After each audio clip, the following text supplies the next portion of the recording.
This is a video for the Fictional Assessment 1 for University course Corporations Law. There are four main legal business structures that you could choose to adopt for your proposed venture to start a consulting business to mentor companies that are looking to expand into international markets. These include operating as a sole trader, a joint venture, a partnership, or as a company. I will consider each of these to advise you the advantages and disadvantages of each for your particular business venture, and therefore recommend which would be the most suitable for you so that you can make an informed decision as to how to structure your business and best achieve your business objectives. As a sole trader, you would own and run the business alone, although you could still employ staff, and legally you would not be considered separate from the business.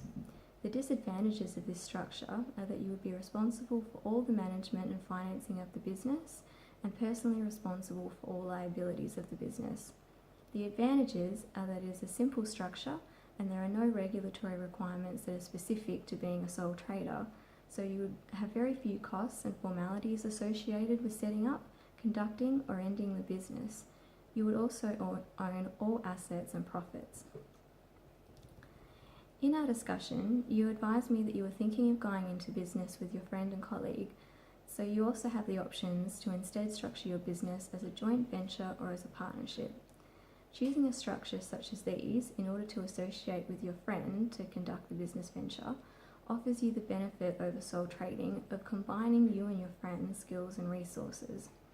However, in your case, a joint venture would be less suitable, as it is generally considered more of a one-time venture, whereas you would advise me that you are wanting to run an ongoing business. And if you do decide to carry on the business with your friend with the view to profit, and you choose not to incorporate it as a company, legally the structure of your business will be recognised as a partnership anyway. As a partnership, you and your friend will both own and run the business together and share financing, assets and profits of the business. You will also have obligations to act in the interests of the partnership and must not compete with with the partnership business. The alternative structure to a partnership that may be suitable for you to choose instead would be a company structure. To form a company instead of a partnership, you and your friend would need to incorporate under the Corporations Act and register with the Australian Securities and Investments Commission. As a private company, you and your friend would own the company as members and shareholder of the company, and if you wish you could also run the company as directors. Profits would either be shared out amongst you and the other shareholders or reinvested in the company. You have mentioned to me during your discussion that you are worried about the risks that are involved with setting up a business, particularly the risk of being sued. Structure that would be most suitable for you in this regard is a proprietary company, not a partnership. This is because, as the case with being a sole trader, the law would not recognise your partnership as a separate legal entity from yourself and your friend. This means that you and your friend would both be completely personally responsible for all debts and obligations incurred by the partnership, and hence, for example, if the business failed or was sued, you could lose your own personal assets such as your family residence. Partnerships carry even more risk, as you and your friend as partners are agent of the firm and are bound to joint obligations. This means that you could be held liable for any wrongs committed by your friend or for any unauthorised contracts that they may enter, or vice versa, even without your knowledge or your fault, if these acts are done in the ordinary course of the business. A company, on the other hand, is legally recognised as a separate from you and your partner and any other shareholders. As an independent entity, this means the company has legal capacity and power of a legal person in the sense that it can enter contracts, sue or be sued, own property, and incur debts all in its own name. This would have the benefit of permitting both you and your friend as shareholders to limit personal liability to outsiders for the loss of the business to the extent of the funds that you have invested personally into the company, which in your case is $200,000. This allows you to ensure that your personal assets are protected and not at risk if the company is sued. As directors, you would only be personally liable as well if you continued to trade bankrupt. During our discussion, you advised that you felt the continuing on the life of the business was important to you. This is another aspect of the separate legal entity of a company, which makes the structure more advantageous than the partnership. A partnership status may be affected or ended by events such as death or bankruptcy of yourself or your friend, and as you have expressed a desire to keep the business carrying on in these circumstances, you would need to put provisions into your partnership agreement in that regard. As a separate entity from its members, a company, on the other hand, would be unaffected by these events. Having a company limited by shares also has advantages in that it would be easier for you to grow your business and increase capital to the extent that you want by issuing shares, and easier for you to sell shares of your company, as you mentioned you might want to in the future. The only real disadvantage to your business of the company structure and advantage of the partnership is some practical implications.